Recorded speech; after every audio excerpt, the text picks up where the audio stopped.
സത്യൻ അന്തിക്കാട് ചിത്രം ഹൃദയപൂർവ്വം പൂർത്തിയാക്കിയ മോഹൻലാൽ ഇനി ദിലീപ് ചിത്രത്തിലേക്ക്. നവാഗതനായ ധനഞ്ജയ് ശങ്കർ സംവിധാനം ചെയ്യുന്ന ബാബാബയിലാണ് ദിലീപും മോഹൻലാലും ഒന്നിക്കുന്നത്.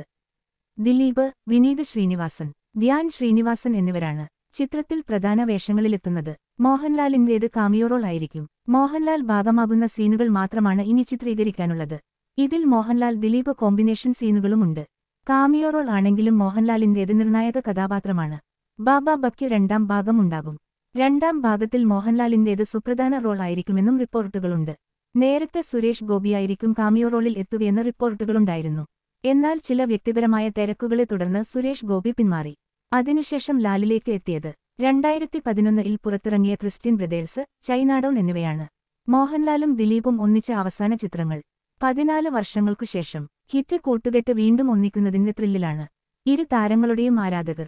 ഫഹീം സഫാർ, നൂറിൻ ഷരീഫും ചേർന്നാണ് തിരക്കഥ. സിദ്ധാർത്ഥ ഭരതൻ, അശോകൻ, ബൈജു സന്തോഷ്, ബാലു വർഗീസ് എന്നിവരും ഈ ചിത്രത്തിൽ അഭിനയിച്ചിരിക്കുന്നു. ശ്രീ ഗോകുലം മൂവീസിന്റെ ബാനറിൽ ഗോകുലം ഗോപാലനാണ് നിർമ്മാണം. ഈ വർഷം തന്നെ റിലീസ് ഉണ്ടാകുമെന്നാണ് വിവരം.